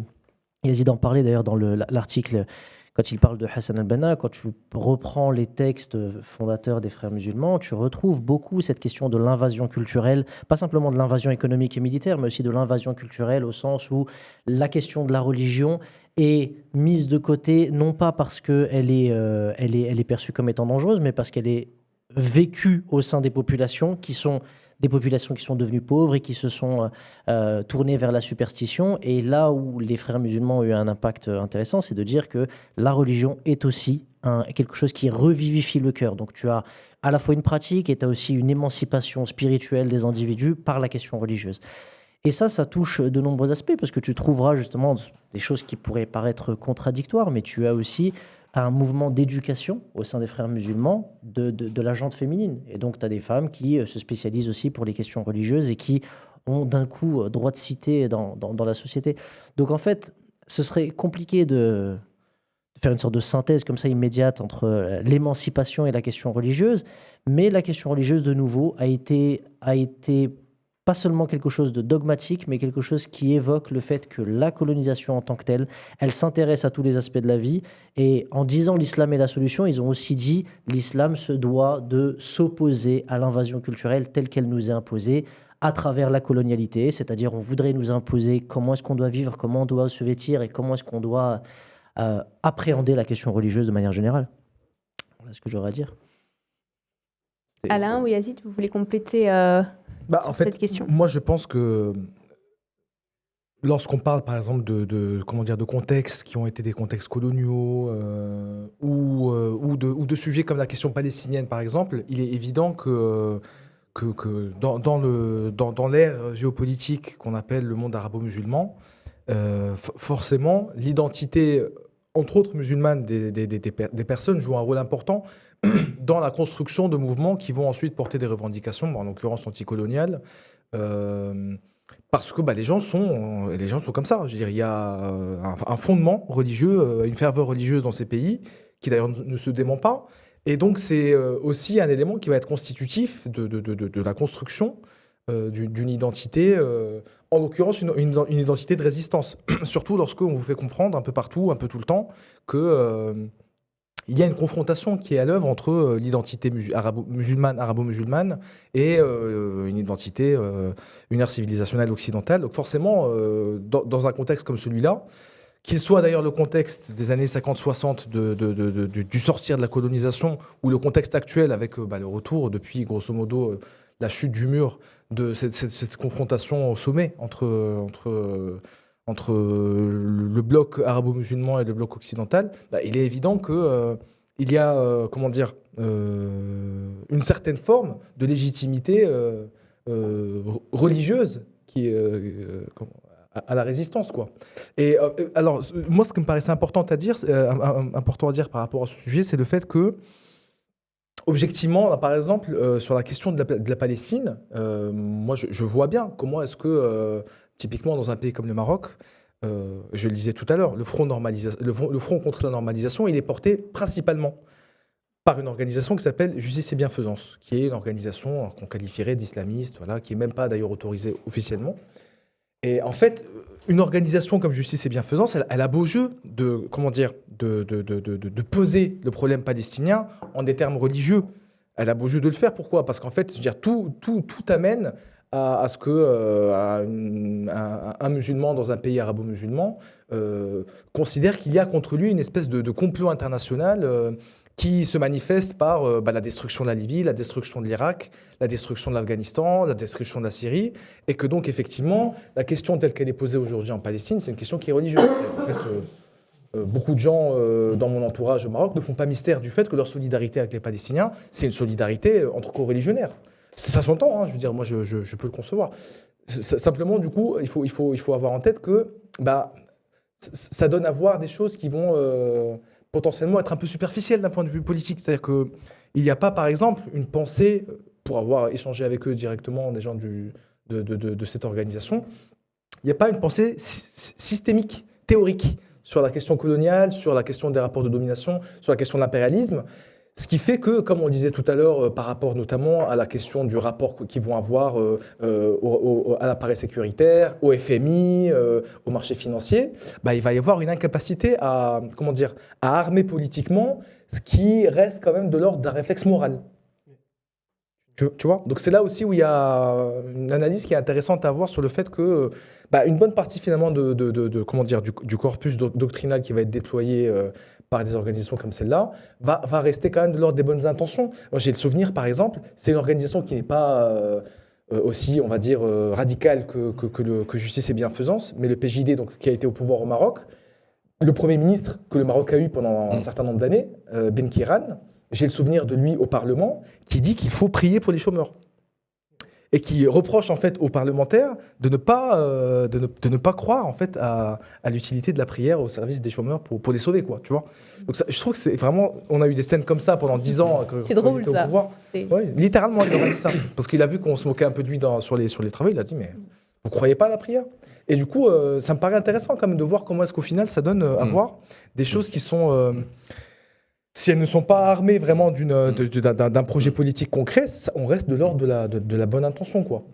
Moi, je voudrais rajouter une chose qui me semble importante par rapport à ce que tu dis. C'est-à-dire, l'islam est aujourd'hui, dans le monde musulman, une forme de résistance. C'est incontestable. Le danger, c'est que, en miroir du discours occidental, qui est celui de la guerre de civilisation, finalement, il soit repris aussi au sud. Ah oui. C'est-à-dire, et là, bon, c'est difficile de savoir comment on peut sortir de ça, mais ça me semble important. Moi, j'ai toujours été persuadé qu'il fallait construire des ponts, c'est pour ça que je pense que la gauche radicale française ou européenne a une responsabilité, doit jouer un rôle. On a vu comment une partie d'entre elles s'est vraiment battue pour les Palestiniens, etc. J'ai été surpris. L'appel, je crois que c'est Ismail Haniyeh, le dirigeant du Hamas, le 7 octobre, il fait un appel très large au soutien aux Palestiniens. Il dit, oui, nous faisons appel au monde arabe, au monde musulman, mais bien au-delà de ça. Et je crois que c'est important que ça ne soit pas uniquement, enfin, comment dire, c'est pas justement uniquement l'affaire des musulmans. La question de Palestine, avec ce qui s'est passé à Gaza, moi, ce qui me semble important, c'est qu'elle est aujourd'hui une question qui mobilise un grand éventail de forces politiques à travers le monde, qu'elles soient religieuses ou non religieuses, qu'il est devenu une forme d'identité aujourd'hui. Je crois que c'est important parce que c'est une manière aussi de dépasser l'idée que, bon, finalement, on est dans un choc de civilisation, il faut se situer du bon côté et que, voilà, ils sont tous méchants, ils sont tous gentils, quoi, voilà. Oui, toujours sur cette question, moi je pense que c'est aussi parce que les pouvoirs en place ont bien compris aussi, derrière la désignation islamo-gauchiste, il y a aussi cette volonté de cibler les personnes qui auraient compris que la question de l'oppression, en fait, c'est l'affaire de tous. Et c'est pour ça que s'il s'agit pour nous de légaliser l'opium du peuple, on doit quand même, je pense, rappeler que Marx n'était pas nécessairement contre la religion, mais contre la forme religieuse qui justifie l'oppression des opprimés. Donc l'oppression des opprimés en tant que structure et en tant que structure qui peut intégrer la forme étatique. Mais au final, à notre niveau, je pense qu'il est assez évident, et on le voit à travers le cas palestinien, que les forces se sont rassemblées autour de la Palestine parce qu'il n'a pas été très difficile pour les individus de comprendre que les opprimés étaient les Palestiniens.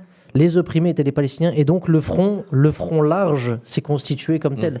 Donc je pense encore une fois que l'opium du peuple, c'est pas simplement on va rejeter des croyants en tant que croyants, c'est on va désigner qu'est-ce qui pourrait constituer leur oppression. Et dans le contexte de Marx, encore une fois, il y a la question de l'Église. Mais dans le contexte actuel, je pense pas qu'on puisse faire un calque, et je défends Karl Marx, mais je pense pas qu'on puisse faire un calque entre ce qu'il a défendu comme position et la situation des musulmans dans les pays dont on parle. Il y aurait des courants anarchistes qui seraient un peu plus virulents sur ça, mais pas lui. Sur l'opium du peuple, la citation, elle est plus compliquée que ça. Il dit la religion est l'opium du peuple, mais aussi c'est le cri de la créature en détresse face à l'oppression. Et Marx, par exemple, quand il crée l'Internationale ouvrière, donc la première forme de structure internationale, il dit l'athéisme n'est pas une condition d'adhésion à cette internationale. Je crois que c'est des choses importantes à voir. Bon, ceci étant, je veux dire, moi, je n'idolâtre personne dans ces choses, mais il faut remettre les penseurs dans leur réalité, mais il ne faut pas non plus déformer ce qu'ils ont été, quoi. J'avais fait un article dans Politis qui s'appelait Lénine, le premier islamo-gauchiste, qui rappelait un peu la politique de Lénine en 1917. Le premier décret qu'il prend, c'est un appel au peuple musulman en leur disant « Nous allons garantir votre liberté de croyance, etc. » Et il fait un geste extrêmement symbolique. C'est les Russes avaient capturé le Coran de Osman, je crois un des plus vieux Corans du monde. Il l'avait amené à Saint-Pétersbourg. Il le rend aux musulmans. Donc, même si, je veux dire, après la politique concrète des bolcheviks, ça a été différent, mais c'est quand même cet intérêt pour la question et l'idée que, je veux dire, Lénine dit, et c'est aussi un truc très important, peuple, la classe ouvrière, l'alliance entre la classe ouvrière et les peuples opprimés. Et il voit dans les peuples opprimés, il comprend en 1917 que l'alliance stratégique entre les ouvriers qui se battent, elle passe par l'alliance avec des mouvements que le marxisme considère comme bourgeois et que la plupart des forces social-démocrates de la Deuxième Internationale considèrent comme des mouvements réactionnaires. Oui. Et donc cette perception de cette importance de la lutte anticoloniale, je crois, et donc aussi d'une certaine manière de la place que peut jouer la religion, je pense qu'elle existe, mais je ne veux pas idéaliser non plus ce qu'ils ont fait. Non, on n'est pas là pour idéaliser. Mais c'est pour ça d'ailleurs que chez certaines militantes léninistes, certaines d'entre elles ont porté des voiles pour aller au sein des mosquées, justement, ressouder les troupes, parce qu'à un moment donné, ils ont constitué qu'ils avaient un ennemi commun qui était le bloc bourgeois. Et même sur la question de l'opium du du peuple, encore une fois, par rapport à Marx. Marx aussi, dans ses textes, s'il s'agit encore une fois d'être fidèle à ce qu'il a dit, il s'est battu contre cette idée de la réduction de l'être humain à son aspect uniquement et strictement marchand. Et donc, à cette question aussi de la spiritualité, qui est aussi un des multiples chemins, y compris matérialistes, que l'être humain peut vivre en tant qu'individu. Et si on fait la passation avec la question de l'islam politique, c'est aussi ça que certains musulmans au sein de ces mouvements ont saisi.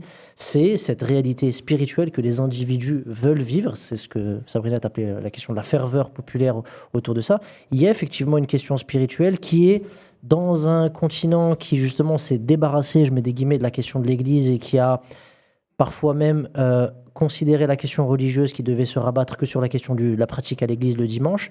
Et ben on a aussi beaucoup de peine à comprendre. Quand on parle d'un étranger, on parle de quelqu'un qui est étrange parce qu'on ne le comprend pas. Et quand on parle d'un islamiste qui est dangereux, c'est aussi parce qu'on n'a parfois pas vu venir ces mouvements en tant que croyants aussi. Alors moi je voulais juste rebondir sur ce que tu disais là, qui est important, je pense, cette question des débats stratégiques qui peuvent, on va dire, dans lesquels peut se débattre le mouvement, on va dire, pour l'émancipation de manière générale, qu'on va appeler la gauche de rupture, le communisme. Il me paraît évident effectivement aujourd'hui, si on veut faire un peu un parallèle entre ce qui pouvait se passer en 1917 en Russie et ce qui se passe un peu aujourd'hui. Typiquement, je ne vois pas comment est-ce qu'une organisation, une structure qui entend contester l'ordre établi, en l'occurrence en France, pourrait se passer d'un versant qui serait celui de la contestation de la traque des musulmans et, si possible, incarné par les personnes en question. Je veux dire, ça me paraît être la manière la plus légitime de porter un véritable combat authentique antiraciste, c'est d'avoir... les militants antiracistes les plus fermement impliqués avec soi dans la bataille. Et donc avoir aussi, entretenir vis-à-vis d'eux un certain rapport qui serait de l'ordre de l'humilité et de la reconnaissance de leur égale intelligence vis-à-vis d'autres militants et d'autres pans de cet échiquier. C'est un débat qui se retrouve aussi dans d'autres pays, y compris d'ailleurs en périphérie. Par exemple, pour revenir au cas du Maroc que je connais, on est beaucoup traversé par des débats dans la gauche au Maroc sur le rapport qu'il faut entretenir à des organisations qu'on va appeler... je reviens à Justice et Bienfaisance parce que le PJD, le Parti Justice et Développement, il s'est quand même largement discrédité par son passage au gouvernement des années 2011-2021 et en particulier pour avoir été le parti signataire des accords de normalisation, ce qui les a tués politiquement depuis 2021. Mais donc, si on prend une organisation, pour le coup, qui boycotte les élections, en l'occurrence Parti Justice et Bienfaisance, d'ailleurs, c'est marrant de se dire qu'au Maroc, il y a deux organisations qui boycottent les élections. C'est Justice et Bienfaisance, donc l'islam politique radical, et c'est la Voie démocratique qu'on appelait avant ILM, donc qui est une organisation d'extrême gauche, dont on connaît d'ailleurs. Les révolutionnaires. Les d'extrême gauche, exactement, marxistes, vraiment. Oui, donc c'est marrant. Se rejoignent. C'est assez rigolo. Et du coup, typiquement, pour prendre, peut-être qu'on va y venir après, la question des printemps, de ce qu'on appelle les printemps arabes. On va en parler juste après. Mais par exemple, au Maroc, on a été beaucoup traversé par ce débat de savoir qu'est-ce qu'on fait de Justice et Bienfaisance, qui est là, en fait. Il y a beaucoup de militants de chez eux, dans les rangs. Ce qu'on appelait le mouvement du 20 février, qui est un mouvement quand même massif. Je pense le plus massif depuis l'arrivée de Mohamed VI. Très implanté aussi dans les tissus associatifs, les gens les connaissent. Absolument, les gens les connaissent et pour une bonne partie d'entre eux, les gens se reconnaissent dans eux. Se reconnaissent dans eux et dans leurs aspirations et dans leurs projets. Qu'est-ce qu'on fait de ces gens ? Est-ce qu'on peut porter un projet d'émancipation, un projet d'amélioration des conditions de vie des Marocains en niant l'existence d'une organisation qui est quand même de fait, je pense aujourd'hui, surtout avec la mort des syndicats au Maroc et des partis politiques qui sont discrédités, qui sont des boutiques. Est-ce qu'on peut réellement construire en fait un bloc hégémonique en se passant d'une organisation aussi gigantesque ? Moi, je pense que c'est compliqué. Alors, évidemment, ça ne veut pas dire qu'il faut se jeter dans leurs bras, parce que, comme je disais tout à l'heure, je pense qu'ils ont une vision du monde et une vision de la politique au Maroc qui est très morale, au final, et qui est largement inopérante. Mais il n'en demeure pas moins qu'ils ont des ressources, ils ont une organisation, et ils ont un dévouement. Ça, c'est important. Je pense que le dévouement a beaucoup à voir avec la transcendance. Du coup, ils ont un capital sympathie, et on est obligé de le voir. Ils ont un capital sympathie, ils ont un ancrage territorial et ils ont aussi une connaissance des conditions réelles d'existence des Marocains. et une légitimité qui me paraissent difficiles à contourner. Si on veut imaginer de construire un bloc qui pourrait contester la domination bourgeoise, je parle du Maroc, mais je pense qu'on peut largement répliquer l'analyse dans d'autres contextes. Justement, tu parlais de ça, on va avancer un petit peu en abordant un sujet dont on n'a pas parlé jusque-là, mais qui est intéressant d'aborder ce soir, la question des printemps arabes, puisque maintenant on a pas mal de recul sur ces 15 années. On sait qu'il y a une hétérogénéité de tous ces mouvements, de ces formes de soulèvement qui ont varié justement en intensité, en forme, selon le contexte aussi répressif du pays. En France, c'est vrai qu'on peut en avoir aussi une vision un peu caricaturale, c'est des Arabes qui se soulèvent. Voilà. Donc, est-ce que Souvent, le débat, ça s'est limité à des laïcs contre des religieux, en gros. C'était toujours ça un peu le débat. C'est ça. Donc, c'est intéressant ce soir que vous nous donniez un petit peu votre point de vue sur ces printemps arabes avec le recul. Alain, est-ce que vous voulez nous en dire un peu plus là-dessus ? Écoutez, c'est vrai que les printemps arabes ont été quelque part une grande déception, puisque d'un côté, il y a un certain nombre de pays qui ont sombré dans la guerre civile, que ce soit la Syrie, la Libye, le Yémen, et que de l'autre, là où il y avait eu un peu d'espoir, comme l'Égypte et la Tunisie, on est aujourd'hui avec des régimes, je dirais, comme je dis, à côté de Sisi, Moubarak est un grand démocrate, donc c'est effectivement... Alors il faut essayer de comprendre les choses. D'abord, on ne sort pas de 60 ans de dictature par miracle, et puis brusquement, tout se passe bien. Ensuite, je pense que justement, la possibilité... Moi, j'avais écrit plusieurs articles sur l'idée d'un compromis historique entre les forces, disons, progressistes de gauche et les islamistes. Et je pense que l'échec de ce compromis, dont les deux portent la responsabilité, c'est-à-dire c'était à la fois le sectarisme des frères et le sectarisme de la gauche, qui finalement, une partie de la gauche qui pense que les militaires, c'est quand même mieux que les islamistes, etc., a fait que ça a échoué et qu'on est revenu à des régimes ultra dictatoriaux. Mais c'est vrai qu'en même temps, la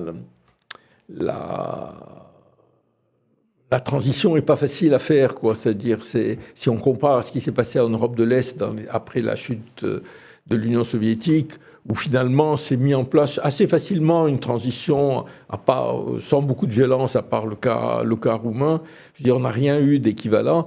Mais parce que je pense que profondément, je veux dire, tous les pouvoirs en Égypte, en Tunisie, partout, au nom d'ailleurs des fois au nom de la droite et de la gauche, ont éradiqué toutes les structures intermédiaires. Il n'y a pas de syndicats, il n'y a pas de partis politiques. Vous savez qu'en Égypte, les partis politiques sont en fait de la responsabilité des appareils sécuritaires. Et ils sont tous infiltrés par la police, qui chaque fois qu'il y a un parti qui commence à émerger, crée une scission à l'intérieur, ce qui fait que, voilà, on est dans une situation, c'est difficile parce qu'il faut reconstruire par le bas, il faut reconstruire les structures politiques. Et dans le cadre d'une situation économique désastreuse, et comme je dis, vous savez, quand vous pensez qu'au Maghreb, en général, le rêve d'un jeune, c'est avant tout d'émigrer, comment vous voulez construire une alternative politique? Donc ça aussi, c'est des débats qui sont difficiles. Dans les années 50, 60, au moment des changements révolutionnaires dans le monde arabe et dans le tiers-monde, je veux dire, on voyait les jeunes des universités aller à la campagne, faire du travail d'alphabétisation, etc. Aujourd'hui, non. Je veux dire, on est à une forme de dépolitisation, une sorte d'individualisme qui rend les perspectives assez sombres, je dois dire. C'est pas très optimiste ce que je dis. Oui, c'est vrai qu'effectivement, en fait, je pense que la séquence qui s'est ouverte en 2011 avec ce qu'on a appelé les printemps arabes, je ne sais même pas si l'expression elle est encore très pertinente en vérité. Bon, c'est l'expression consacrée, donc on l'utilise, mais... Il y en a une autre ou pas ? Je ne sais pas. C'est l'expression qui est utilisée pour désigner ce temps-là, mais ça ressemble à tout sauf à un printemps, pour le coup, je trouve. C'est intéressant parce que du coup, on a une espèce de surgissement simultané de révolte populaire dans des pays qui semblaient quand même pas spécialement être prédisposés à renverser des régimes qui semblaient être partis quand même pour durer un moment, quoi. et la facilité avec laquelle des dirigeants, Moubarak, Ben Ali, qui étaient quand même au pouvoir depuis des décennies, qui avaient installé quand même des régimes qui tenaient le pays d'une main de fer. La facilité avec laquelle ils ont été balayés et ils ont disparu était quand même frappante. Après, du coup, ce qu'on a pu constater, c'est qu'effectivement, alors d'une part, je pense que le départ de ces dirigeants je pense que ça s'est largement observé par la suite, n'a pas été associé à une refonte en profondeur des mécaniques administratives, des ressorts du pouvoir réel, en fait, qui n'ont pas disparu. Les bourgeoisies nationales n'ont pas disparu. Elles ont un peu fait profil bas pendant quelques temps, mais globalement, en fait, je pense que l'organisation générale de la société égyptienne, de la société tunisienne, n'a pas été chamboulée. On a eu, je pense, pour la première fois, des élections qui ont été à peu près libres. Je pense par exemple au cas égyptien. Je ne sais pas s'il y a eu un autre exemple, à part donc, l'élection qui a amené Morsi au pouvoir, d'élections à peu près équitables dans lesquelles des organisations concurrentes peuvent solliciter le suffrage et espérer gagner. Partout où ça s'est observé, c'est quand même intéressant quand même à analyser. Au Maroc, en Tunisie, en Égypte, je ne sais pas s'il y a d'autres pays où il y a des élections qui sont organisées dans des conditions à peu près sereines, mais c'est systématiquement plutôt des organisations qu'on va qualifier d'islamistes qui ont gagné, quoi. Systématiquement. Et souvent, c'est la démocratie. De fait, je veux dire, ce que ça vient quand même aussi démontrer, c'est le fait que les difficultés qui sont connues et puis les conditions désastreuses dont parlait Alain précédemment d'existence qui font que effectivement une bonne partie de la jeunesse marocaine, algérienne, tunisienne, etc. n'a qu'un seul rêve. Je peux en témoigner. Je veux dire, ma famille globalement et même pas que les jeunes. Je veux dire, là aujourd'hui, même des gens de mon entourage qui ont 35, 40, 45 ans, qui sont installés, qui ont des enfants, qui ont des familles, ont pour ambition de partir au Canada, etc. Pas forcément en France d'ailleurs. Pas forcément en France, de moins en moins. Que les Français s'inquiètent pas. C'est clair. C'est clair qu'à force de s'entendre dire qu'on n'est pas les bienvenus, on finit par privilégier d'autres destinations. Mais ce que je voulais dire, c'est que du coup, une situation aussi désastreuse et aussi peu porteuse de perspectives, elle a forcément alimenté des organisations qui prétendent lutter, alors certes pas la morale, mais lutter contre la corruption, lutter contre ce qui fait que, en tout cas, ce qui fait que les gens, selon leur propre perception, sont en souffrance aujourd'hui. C'est-à-dire mais justement, un des problèmes, c'est que les forces politiques qui sont arrivées au pouvoir n'ont pas... pendant 2 ans en Égypte, le débat, ça a été sur la Constitution et la place de l'islam à la Constitution. Oui. Donc je pense que la majorité des Égyptiens n'a rien à faire, dans le sens où, comme j'ai dit, ils sont musulmans, etc. Mais il y a un sociologue iranien, d'origine iranienne, qui s'appelle Asif Bayat, qui a vécu la révolution iranienne et les printemps arabes et la révolution en Égypte. Et il dit la différence fondamentale, c'est qu'en Iran, il y a un vrai mouvement social qui accompagne le renversement du Shah. C'est-à-dire, comme je l'ai dit tout à l'heure, on prend le contrôle des usines, on redistribue les terres, etc. Le discours, y compris des jeunes révolutionnaires sur la place Tahrir, c'est un discours purement droit de l'homme. Absolument. Et bon, qui est important, mais je veux dire, au bout de 6 mois d'agitation permanente, avec la disparition du tourisme, avec l'incertitude, etc., où les gens ont vu leurs conditions de vie diminuer, ils ont commencé à perdre confiance dans la révolution et il n'y avait aucune volonté d'une transformation radicale, quoi. C'est tout à fait vrai. Je pense que la victoire d'organisations comme le PJD au Maroc ou Nahda dans un pays comme la Tunisie, c'est aussi le reflet d'une forme de dépolitisation, notamment des jeunes générations qui sont incapables, je ne veux pas non plus être trop caricatural, parce que ce n'est pas forcément toujours vrai, mais une inaptitude à penser leurs conditions individuelles comme étant le fruit de situations politiques données. Et effectivement, moi, ce qui me frappe beaucoup, par exemple, quand il y a des mouvements au Maroc, Gen Z, c'était le dernier exemple, c'est qu'on part effectivement sur des revendications qui ne sont pas forcément d'ailleurs... que droits de l'homme, ça peut être des choses assez générales, l'éducation, des choses assez consensuelles d'ailleurs. Le Premier ministre lui-même d'ailleurs a dit que l'école, la santé, des choses très consensuelles, sans trop rentrer dans le détail, mais très rapidement, en fait, ce mouvement à la rencontre avec la répression devient assez rapidement un mouvement quasiment exclusivement consacré à libérer les prisonniers, parce que du coup les gens se font emprisonner, donc il faut les libérer.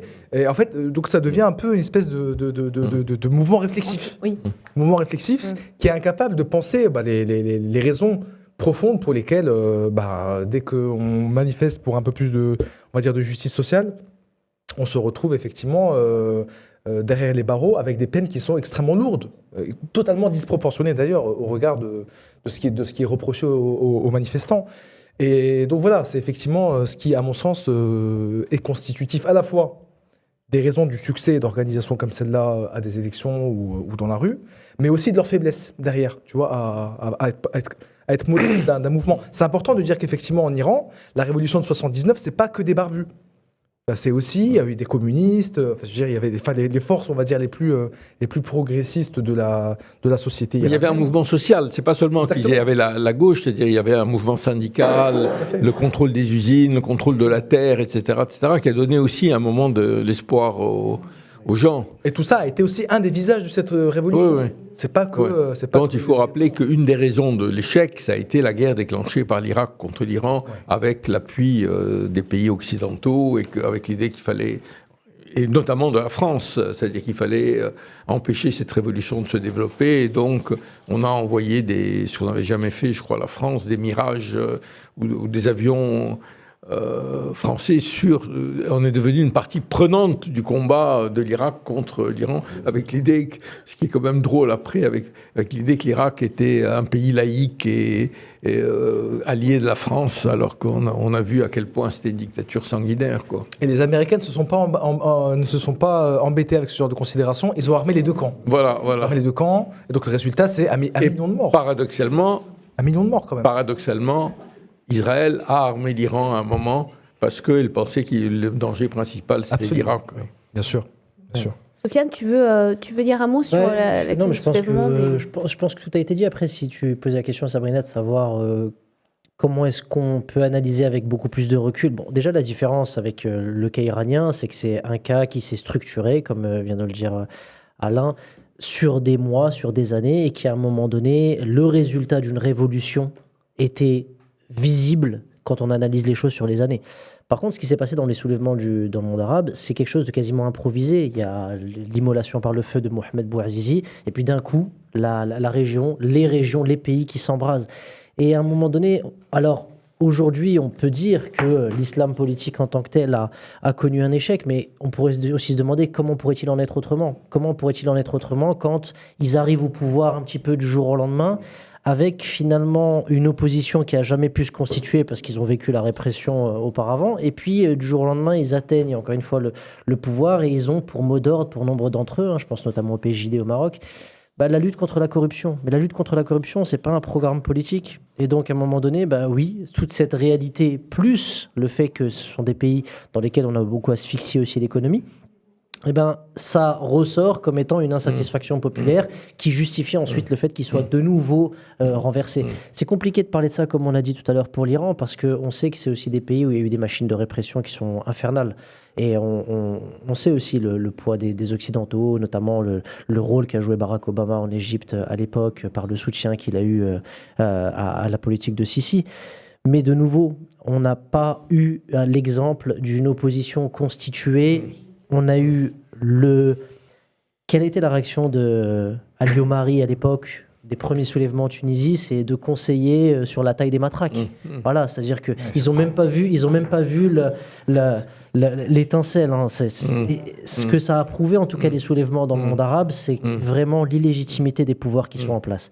Les pouvoirs qui sont en place sont des pouvoirs autoritaires qui ont été choisis par l'Occident. Et à un moment donné, comme dit Johnny Hallyday, il suffit d'une étincelle. Et c'est là que tout s'écroule. On passe de Marx à Johnny Hallyday. Mais c'est là que tout s'écroule. Et on a, de fait, l'inquiétude, la phobie en Occident, que ce soit les barbus qui prennent le pouvoir, parce qu'on se dit que c'est peut-être les barbus qui ont, une certaine légitimité historique, mais aussi un ancrage social. Et en fait, de fait, il n'y a pas de politique d'opposition qui est proposée. Donc, à la fin, d'où le fait que je rejoins le pessimisme d'Alain, on revient à une situation qui est peut-être pire que celle qui était post-soulèvement. Il y a une dimension qu'on n'a pas abordée, mais ça nous amènerait trop loin, c'est-à-dire que toute cette période où les révolutions arabes commencent à se développer, etc., c'est une période où l'Union soviétique s'est effondrée. L'utopie socialiste en a pris un coup, et il n'y a plus de modèle. C'est-à-dire, quand je parlais des jeunes révolutionnaires de la place Tahrir, ils sont dans le cadre de ce qu'on peut appeler une ONG-isation de la politique. Ça ne fait plus de politique. On fait des droits, on défend les droits de l'homme, et c'est très bien. Je veux dire, on est contre la torture dans les prisons, etc., etc. Mais du coup, il n'y a pas de vision politique, ni vision sociale sur comment on transforme la société, ni vision politique. C'est-à-dire un moment où on se dit, bon, je pense qu'en Égypte, il n'y avait pas de transition possible sans une forme de compromis avec l'armée. C'est-à-dire, à partir du moment où on n'a pas le moyen, qui était en Iran, de casser l'armée et le pouvoir, il faut un compromis. Et il n'y avait pas de force politique capable d'essayer de penser comment on fait un compromis qui ne soit pas une compromission, qui permette de mettre le pays, c'est-à-dire donner des garanties aussi à l'armée sur ses intérêts. Enfin bon, tout ça, c'est fait que cette forme de dépolitisation, et qui est à l'échelle internationale, il faut le dire, elle a des conséquences très, très négatives. Alors, bientôt arrivé à la fin de l'émission, hein, mais je vais vous donner quand même la parole encore une fois. Je vois que dans le chat, les gens sont très contents, ils apprennent plein de choses hein, sur un sujet qui n'est jamais abordé sereinement, hein, je le répète, mais cette question hein, de l'objet vraiment politique, islam politique, n'est jamais abordée. Et justement, j'aimerais que, avant qu'on finisse l'émission, vous nous disiez chacun quelles œillères il faudrait retirer, qu'est-ce qu'il faudrait arriver à penser ou arriver à arrêter de penser, justement, quelle posture politique il faudrait avoir pour qu'on réussisse, dans notre camp social le plus large, eh bien avoir le même débat qu'on pourrait avoir ce soir, une discussion, mais dans des espaces politiques conséquents. Alors, moi, j'aimerais bien intervenir pour commencer. Il me semble, pour quand même finir sur une note qui est quand même positive, quand on voit le parcours qui a été fait par exemple par une organisation comme la France Insoumise et en l'occurrence son dirigeant, Jean-Luc Mélenchon, sur la question de l'islamophobie, sur la question du rapport à la discrimination à l'endroit des populations musulmanes, etc. Palestine aussi. Sur la Palestine, bien sûr. Comment dire sur la question, en fait, voilà, aussi du sort qui est fait aux populations des quartiers populaires, qui sont quand même massivement musulmanes, sur les violences policières. Il y a quand même une évolution d'organisation. Il y a la France Insoumise, mais pas que la France Insoumise. Il y a d'autres organisations autour aussi qui ont évolué favorablement. Donc en fait on peut acter ça et aussi prendre la mesure de ce qu'il est, à mon sens, du chemin qui reste à accomplir pour on va dire être des forces d'émancipation totalement cohérentes. Et en l'occurrence, je pense que c'est important, là on parlait du cas de l'islam politique et de l'Iran, je pense que c'est extrêmement important que, au-delà de ce qu'on s'est dit sur le fait de se débarrasser un peu de ce reliquat d'anticléricalisme un peu grossier, qui est devenu une espèce de trac à toute forme visible de religiosité, évidemment musulmane, une fois qu'on a fait ce travail-là, à mon sens, ça ne suffit pas. Il y a aussi un autre sujet sur lequel je pense qu'il y a un manque grave dans la gauche occidentale, la gauche européenne aujourd'hui, par rapport à ce qu'elle a pu être il y a 40 ou 50 ans, c'est qu'elle n'est plus... Enfin, elle est insuffisamment anti-impérialiste. Je pense qu'il y a ça qui se joue aussi. Comment... Là, on a quand même une discussion importante sur les rapports de pouvoir dans les pays et l'incapacité des organisations qui participent du mouvement d'islam politique à chambouler réellement en fait, des rapports de force qui sont ce qu'ils sont. En l'occurrence, en Égypte, plutôt dominé par l'armée. Dans d'autres pays, c'est autre chose.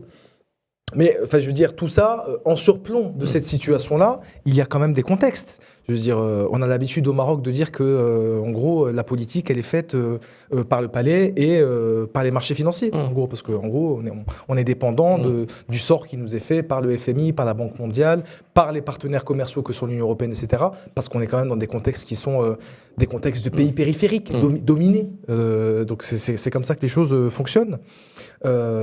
Donc, je veux dire que moi, ça me paraît important pour pouvoir avoir une analyse qui soit pertinente et et nuancée sur des situations comme celle de l'Iran, de pouvoir se doter aussi de cette grille de lecture anti-impérialiste et de comprendre en fait dans quelle mesure est-ce que c'est l'impérialisme qui est à la fois l'origine fondamentale de l'émergence d'un régime comme celui qu'on a aujourd'hui à Téhéran, et aussi les raisons de de son évolution dans le temps. Analyse d'ailleurs qu'on pourrait développer dans d'autres contextes géopolitiques et géographiques. C'est des discussions qu'on pourrait avoir aussi sur Cuba, qu'on pourrait avoir sur le Venezuela. Tous ces pays où globalement les populations ont à un moment donné aspiré à quelque chose qui était en contradiction avec ce qui était attendu d'eux, grosso modo de Washington, quoi, tu vois. Donc dès lors qu'en fait on se dote de cette grille de lecture-là, je pense qu'on est amené à des conclusions qui ne sont pas ni le Shah, ni les mollahs. Ou bien il y a 6 mois, ni Netanyahou, ni les mollahs. Parce qu'en fait ça, vous voyez bien que ça ne fonctionne pas en fait. Ça ne fonctionne pas de mettre l'agresseur et l'agressé sur le même plan. Ça ne fonctionne pas de mettre un régime aujourd'hui installé qui dirige un pays avec un roi déchu qui d'ailleurs est parti en se remplissant la poche des ressources nationales, qui n'a aucune légitimité, si ce n'est celle qui lui est accordée par Washington et Tel Aviv. Donc voilà, je pense que c'est vraiment ça qui manque aujourd'hui, c'est de se doter d'une vraie grille de lecture anti-impérialiste et anti-guerre. Le mouvement anti-guerre aujourd'hui, il est en état de mort cérébrale chez nous. C'est le cas sur l'Ukraine, c'est le cas sur l'Iran, c'est le cas sur le Cuba, Venezuela. On manque de ça. Voilà, j'ai fini. Alain ? Oui, bon, c'est vrai que la situation a des aspects assez sombres. Je veux dire, moi, j'ai tendance à dire que la première chose sur laquelle il faut... Enfin, le premier mot d'ordre, c'est celui de résistance. C'est-à-dire, on a un système qui est un système qui se met en place, qui est en train de détruire la planète. Je veux dire, de rendre au sens propre la vie invivable, qui pose des tas de problème à quel point il est sans aucun contrôle. Et la manière dont s'affirme cette domination impérialiste, etc., elle est multiforme, quoi. Elle n'est pas seulement, c'est la guerre contre les peuples, c'est la guerre contre Gaza, c'est la domination au sens, ce qui se passe au Venezuela, mais ça va bien au-delà. Et c'est à ça qu'il faut résister. Et dans cette résistance, effectivement, je pense que la dimension morale est aussi très importante. C'est pour ça que moi, je n'ai pas une opposition de principe à la question de la religion ou non. Je dis, il y a beaucoup de gens qui pensent que ce système est injuste, que c'est un système destructeur, qui le font au nom, je veux dire, justement, de cette destruction à laquelle on assiste de la planète. Et c'est dans des luttes concrètes que on peut essayer de construire des ponts, des résistances communes, comme on l'a eu sur la Palestine, quand même si aujourd'hui, on pourrait discuter du cas français, mais je veux dire, ce qui s'est passé sur la Palestine, je pense que c'est un événement très important. Il n'y a pas eu un mouvement comme ça depuis la solidarité avec l'Afrique du Sud et la solidarité contre la guerre au Vietnam. Donc ça, c'est des choses concrètes. C'est un chemin qui est très long, qui peut paraître un peu ardu. Il n'y en a pas d'autre. Oui. C'est une ligne de crête. Voilà. Sofiane, alors on fait comment ? Il suffit de m'écouter. Non, mais sur la question, je suis d'accord avec ce qu'ont dit Alain et Yazid. Simplement, je pense que dans un corps social colonial, dans un corps social impérialiste, il n'y a pas grand-chose à attendre si ce n'est lutter contre les idéologies dominantes. C'est-à-dire que si on espère que, on parlait d'LFI, mais ça ne s'applique pas qu'à LFI, si on espère que les mouvements de l'émancipation, ici par exemple en France, aient une grille de lecture qui soit saine, qui soit lucide de ce qui se passe dans l'ensemble du monde ou dans le sud global, eh bien il faut sortir de cette logique impérialiste. Et donc forcément, on le voit à travers l'islamophobie, avec des mouvements, c'est classé à gauche, qui ont largement évolué sur ces questions. On n'est pas dans la situation de 1989. Mais il y a encore des efforts à faire. Il y a encore des efforts à faire parce que le corps social est imbibé de cette réalité impérialiste. Et je pense qu'il faut joindre les bouts. La lutte antiraciste, elle continue, mais bien évidemment, la lutte anticapitaliste. Je pense que quand on parle de la Palestine, parmi les choses qui font que les dominants ont permis ce qui se passe en Palestine, c'est aussi le fait qu'on a estimé que les Gazaouis ne servaient à rien dans le marché mondial. Et à un moment donné, si on s'oppose à la destruction des vivants sur Terre, eh bien, on se doit aussi d'avoir une lutte anticapitaliste et donc savoir où se situe le capital à travers le monde. Donc, je pense que je resterai sur ce mot de résistance, effectivement. Résistance au système impérial, capitaliste et bien évidemment colonial. C'est un beau mot de fin, résistance. Absolument. Bon, je vous remercie tous pour votre présence ce soir. Et une petite info, il me semble que tu l'as donné tout à l'heure, mais je ne suis pas sûre. L'administration américaine a annoncé il y a 2 jours qu'elle classait les frères musulmans en organisation terroriste en Égypte, au Liban et en Jordanie. Et j'en profite pour rappeler qu'il est important, au vu des paroles que nous tenons ce soir, des paroles mesurées, des paroles justes, proches de l'histoire, de nous soutenir, parce que ce sont des espaces où, des espaces qui doivent survivre, qui doivent résister, comme tu dis, Soufiane, et les propos qui sont tenus ce soir, qui sont historiquement en accord avec la réalité, eh bien, peuvent poser problème à certains moments. Soutenez-nous, voilà, sur le Tipeee. Je voulais en venir à ça, à l'argent, en fait. Je voulais vous dire de nous soutenir sur le Tipeee. Chaque mois, vous pouvez nous donner un peu d'argent, pour que nous puissions continuer à produire des vidéos, à faire du contenu, aussi pour que la revue existe, la revue Nous, que je rappelle, Légalisons l'opium du peuple. C'est la numéro 3. 4. Est-ce que la numéro 3 est encore disponible ? Peut-être, oui. Par contre, la 2 et la 1, non. Voilà, donc achetez-la, offrez-la, lisez-la. J'en profite aussi pour rappeler qu'il y aura plusieurs autres émissions qui vont arriver sur le thème de la politique et de la religion. La prochaine, ce sera bientôt sur la gauche et l'islam, donc ce sera intéressant aussi. Ensuite, sur la question de la foi et de la politique. Et puis, une 4e émission avec toi, Yazid, sur la question du christianisme. Voilà. Il faut soutenir aussi Orient 21. Orient 21. Bah Merci. oui, un don. Abonnez-vous et faites un don. Merci beaucoup, Alain. Alain, c'était la première fois que vous veniez. Oui.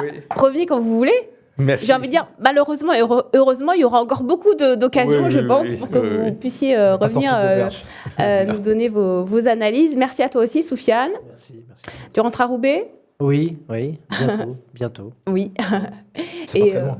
Ouais. Merci à toi, Yazid. Avec plaisir. Merci, Sabrina. Merci au chat, merci à l'équipe technique.